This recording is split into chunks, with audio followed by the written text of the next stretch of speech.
I'm here at the mobile station on Tecumseh Road. I always thought of this and the Carousel Mall as one thing. Sold for about $250,000. So if you're a parent and you're trying to figure out how much it'll cost to send your kid to, say, Lemoyne here in Syracuse, you'd head over to the financial aid website, couple of clicks, answer a few questions, and you'll have your result. But the question is, does this thing really work? Now, a couple of notes about this. This is just for Onondaga County residents. So if you're watching us in Oswego County, Oneida County, or any of the other counties in the area, you want to make sure to check with that specific health department. So it could save Central New Yorkers money, but how do people feel about walking into a Walmart with high blood pressure or a broken foot? How does this affect Syracuse's academic standing? Because we saw with UConn recently that UConn's not going to be in the tournament next year because they didn't meet the academic score requirements. So how is this going to affect Syracuse? The problem with these clams is not just limited to algae growth and poor water quality. It's also zebra mussels like these washed up on the shore. Just about 20 years ago, some people in Seneca Falls started making a connection between their village and George Bailey's from It's a Wonderful Life. So much so that some started calling it the real Bedford Falls. Now the Kings only have a week left to get this place into North Pole shape, so I think it's time to roll up the old sleeves like a good elf and get to work. Wear your life preserver. That's the message in Oswego these days, where a nearby hydroelectric power plant causes rapid, regular, and sometimes dangerous changes in water elevation. It's wear it, be safe, watch out for the other person, watch where you're going, look for the warnings, read the signs, listen to the siren, look at the beacon light.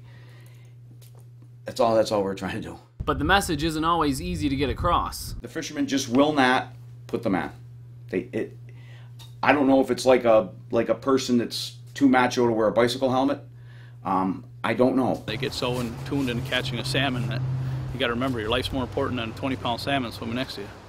But not all fishermen are buying that you need to wear a life preserver all the time. In fact, some think that when the alarm sounds, just get out of the water, and that should be enough to save your life. It can't hurt the whole situation. I don't think it needs to be regulated, though. It doesn't need to be a rule. That's kind of your own. If your life's worth that much to you, then go ahead and wear it. There's still a debate about who owns different parts of the river, so the city can't make fishermen wear life preservers. And some think, even if they did, fishing would still be dangerous business. You know, I know the river like the back of my hand. I know how she acts. That water comes up, you know, turn around, don't drown. That's the rule of thumb. Turn around and don't drown. In Oswego, I'm Matt Johnston, NCC News. My wife and I were at a point where, well, what do we do? Because we knew we couldn't go to the mall or do any of the traditional kind of Santa Claus events.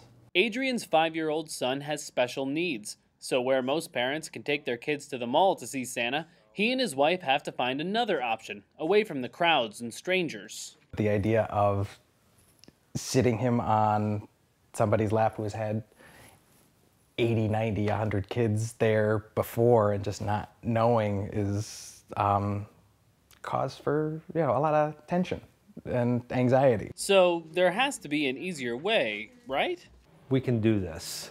Let's set up Santa's workshop. Let's let kids come here. Terry has 3 children with special needs, and he and his wife Doreen decided to take action. Their property in Clay is now the site of Santa's Satellite North, an elves workshop for children with special needs. An opportunity to see Santa with no stress for the family, for the child. The child can come in and see Santa on their terms. In fact, it was so popular last year that it's running for 2 weekends this holiday season instead of just 1. And Terry's hard at work getting the workshop ready. Is indoor, we put these up inside or outside? Now the Kings only have a week left to get this place into North Pole shape, so I think it's time to roll up the old sleeves like a good elf and get to work. Santa Claus is coming to town. Santa Claus is coming to town. Santa Claus is coming to town. He's making a list and checking it twice. Gonna find out who's naughty and nice. Santa Claus coming to town. Adrian took his son and his whole family to the workshop last year. My son was a bit anxious when we first went in, and Santa got down on the floor with him and started playing with a fire truck with him, pushing it across the floor to make him feel comfortable and kind of build that level of trust. So the Bayardis wasted no time this year. Their appointment is already booked. Actually, I know some people who I want to pass along the information to, but I wanted to make sure I scheduled our appointment first. In Clay, I'm Matt Johnston, NCC News.